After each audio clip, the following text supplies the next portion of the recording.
오늘의 존버 종목은 이야기를 한번 좀 해보도록 할게요. 대한항공 이야기를 해보겠습니다. 오늘은 특별히 산책하다가 자연 속에서 영상을 좀 찍을게요. 지금 대한항공 같은 경우는 사실상 최근에 조금 이제 많이 움직임이 나왔던 부분들이 이제 결국 뭐냐면, 우리나라도 지금 3월 달에도 코로나 확진자들이 조금 줄어들면서 뭐 마스크 해제라든지 이런 부분들 이런 부분들이 좀 긍정적으로 좀 나오고 있는 것 같은데, 중요한 거는 이번 10월 달부터 사실상 그 부분들이 좀 있어요. 일본의 여행이 좀 자유로워졌다.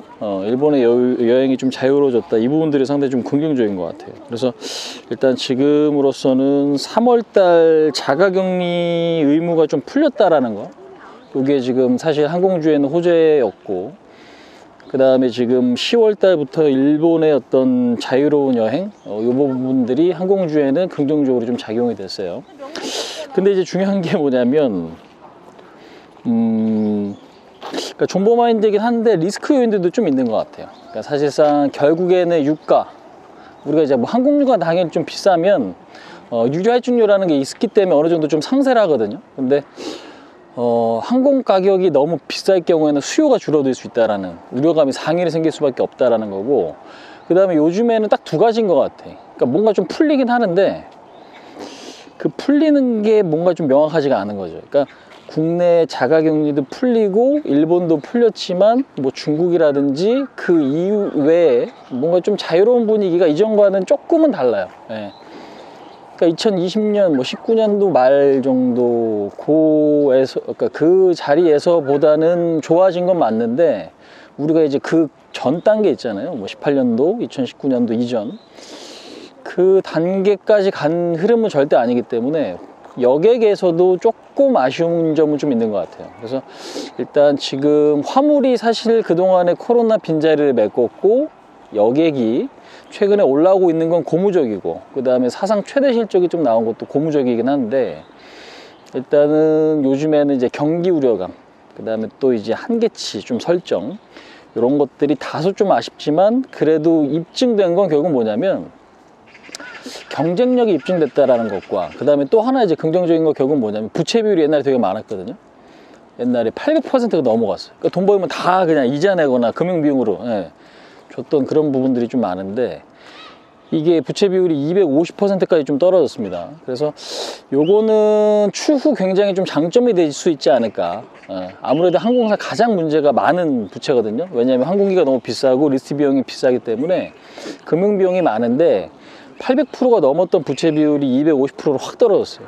그러니까 이게 결국에는 추후에 상황이 조금 나아진다면, 뭐 여객이든 아니면 요쪽 그 경기에 따른 화물 운송 그 수량이 좀 나아지면 한 번에 또 좋아질 만한 상황이 만들어지지 않을까. 그래서 다소 조금 시간은 필요하겠지만 지금의 위치 자체는 아쉬움과 좀 기대감이 섞여 있는 것 같아요. 그래서 일단은 존버할 때는 결국에는 우리나라 1등이고 경쟁력에 대한 어떤 입증, 요거를 좀 힌트로 보시는 게 가장 좀 좋을 것 같고, 근데 이제 10월 달부터 올라오긴 했지만 나쁘진 않았어요.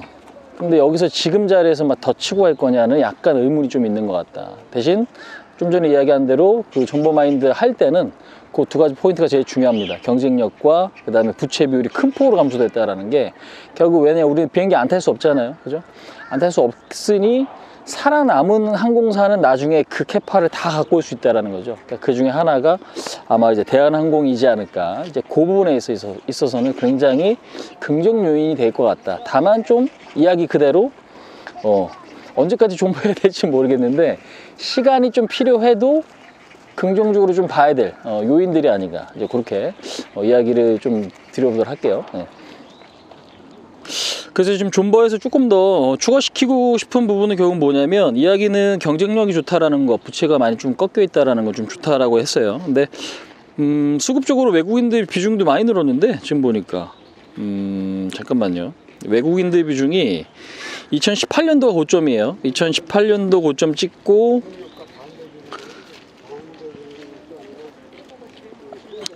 지금 2020년도 이후에 한 4% 증가, 뭐 큰 폭이 증가되지 않은 거 아니냐라고 생각할 수 있는데 흐름 자체가 바뀌고 있어요. 흐름 자체가 변하고 있어요. 그러니까 18년도에 올라갔다 이렇게 흐름이 변하고 있기 때문에 그 부분들은 오히려 저는 좀 좋은 것 같아요. 그러니까 지금은 오히려 기관들 쪽이 매도가 좀 많고 오히려 이제 최근에 다시 또 이제 기관들 물량이 들어와요. 근데 외국인들은 그냥 계속 원웨이로 가고 있습니다. 언제부터? 작년 연말부터.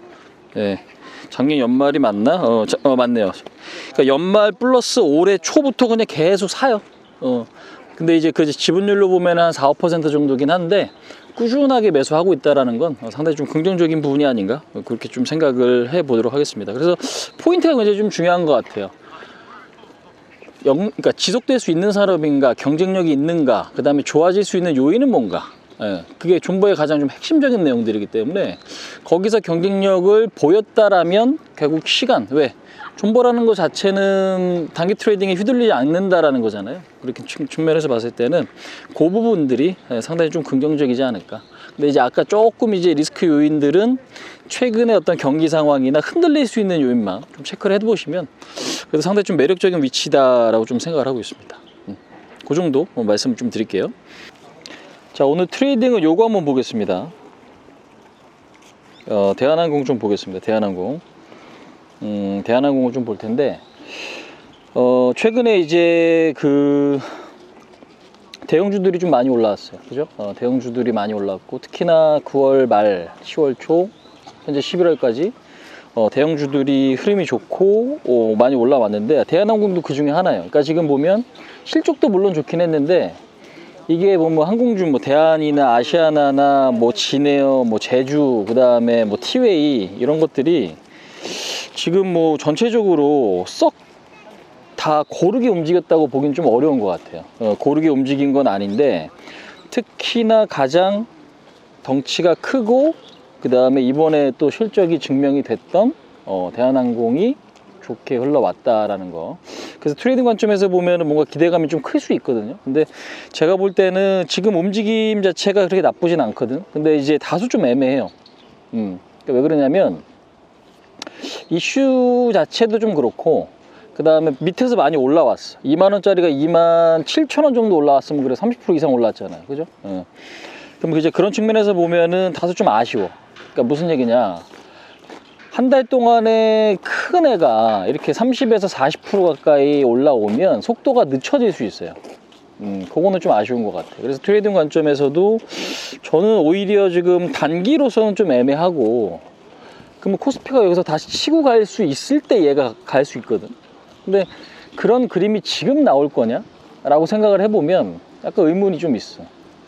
의문이 좀 있어요. 그래서 그게 지금 보면은 현재로서는 그냥 요거 한번 좀 볼까요? 저는 요 자리 오면은 그냥 다시 좀 관심 있게 볼 생각이에요. 지금 요 자리죠, 요 자리. 지난번에 저항이었던 자리 23,000원, 4,000원 자리 있거든. 예. 그래서 이제 트레이딩 관점에서 보면은 오히려 23,000원, 4,000원 정도까지 내려오면 그때 좀 이제 매집을 시작한다라고 좀 생각을 하고요. 단기적인 매력도가 그렇게 높아 보이진 않아요. 제 기준에는. 그러니까 방금 설명드린 대로 많이 시장도 올랐고 종목도 한 달 동안에 30%에서 40% 정도 많이 올라왔어. 그러니까 그런 측면에서 보면 결국에는 약간의 어떤 숨고르기가 좀 나와야 될 것 같아요. 이제 그렇기 때문에 지금으로서는 오히려 23,000원, 4,000원 라인까지 밀리면 그때 매집을 하고 그렇지 않다라면 일단 좀 관망하는 전략으로 가는 게 좀 맞는 것 같고 그럼 이제 눌리게 되면 어느 정도 살 거냐 말 그대로 매집이다라고 했으니까 10%부터 좀 시작을 하려고 해요. 10% 정도 10% 정도 23,000원, 4,000원 일단은 1차적으로 하고 계속 그 자리를 횡보한다. 횡보하는 모습들이 발생을 하면 그때는 이제 타이밍 잡아갖고 나머지를 추가시키는 그런 전략으로 내지는 이제 추가적으로 더 빠지면은 밑에 지지선을 보고 접근하는 이제 그런 전략이에요. 그래서 트레이딩 관점에서는 너무 초단기 뭐 아니면 단기 이쪽보다는 최소 중기 내지는 스윙 정도 마인드로 접근하는 게 지금은 저의 어떤 생각이고 이유 자체는 시장을 뛰어넘어서 움직이기가 좀 힘들 것 같아요. 시장을 뛰어넘어서 움직일 만한 애도 아니고, 그 다음에 이슈로 보면은 결국엔 경기가 좋아진다거나 아니면 그 코로나 이슈, 이게 굉장히 활성화돼야 되는데 지금 뭔가 애매해요. 그러니까 우리나라도 확진자가 다시 정체돼 있어요. 줄지도 않고 엄청 많이 늘지도 않고 5, 6만 명. 근데 일본도 자유가 시작됐고 우리나라도 지금 보면은 자가격리가 또 해제가 됐잖아요. 그러니까 호재는 나왔어. 그럼 더 큰 호재는 결국은 뭐냐? 더 큰 호재는 뭐냐면 아무래도 이 추이가 점점 줄어들거나 중국 쪽에서 제로 코로나가 조금 해제가 돼야 될 것 같아요. 예, 정책이. 그래야만 아무래도 업그레이드가 시장과 상관없이 나타날 수 있지 않을까? 그렇게 좀 봅니다. 그래서 일단은 그런 것들이 조금 아쉽다. 그래서 트레이딩은 이제 그런 마인드로 좀 접근하시면 어떨까? 그러니까 접근해보면 어떨까라는 생각을 갖고 보는 게 좀 중요하겠어요. 근데 이게 지금 보면 모르겠어. 그러니까 대안 같은 경우는 지금 현재 많은 분들이 관심 있게 보긴 하거든요. 근데 이게 가격대가 어느 정도 수준인지 좀 애매해. 예. 그러니까 되게 지금 많이 들고 계실 것 같지는 않은데 그렇다고 막 되게 많이 물려 있을 것 같다도 아니에요. 왜냐면 2015년도 이후에는 올라왔고 오히려 2010년도에 35,000원 라인까지 32,000원, 35,000원 구간까지 갔었기 때문에 한번 올라왔다가 밀렸는데 그 폭이 그래도 작지도 않고 신고가 자리고 그 당시에 되게 핫하긴 했지만 많은 개인들이 관심을 가졌던 섹터도 아니기 때문에 그래서 이게 조금 애매하긴 한데 일단은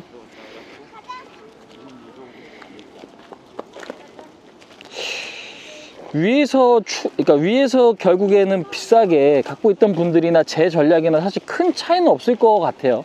큰 차이는 없어야 된다고 좀 생각을 해요. 그러니까 이유 자체는 어차피 독단적으로 혼자 잘났다고 갈 수 있는 종목은 아닌 것 같아서. 그러니까 시장이 가야 갈 수 있고 시장이 빠지면 또 빠지거나 횡보할 수 있기 때문에. 그래서 그런 부분들. 그래서 지지 라인은 지금 아까 말씀드린 대로 23,000원, 4,000원, 그 다음에 저항은 27,000원, 28,000원 라인. 고기가 좀 중요할 것 같고 3만원 넘기기에는 조금 힘에 겨울 것 같다라는 생각이 좀 있습니다. 예, 그래서 일단은 대한항공 트레이딩 관점에서는 다소 조금 애매한 어떤 위치라든지 어떤 모멘텀을 갖고 있지 않나 그렇게 좀 생각을 해요. 뭐 그 정도 보면 될 것 같습니다.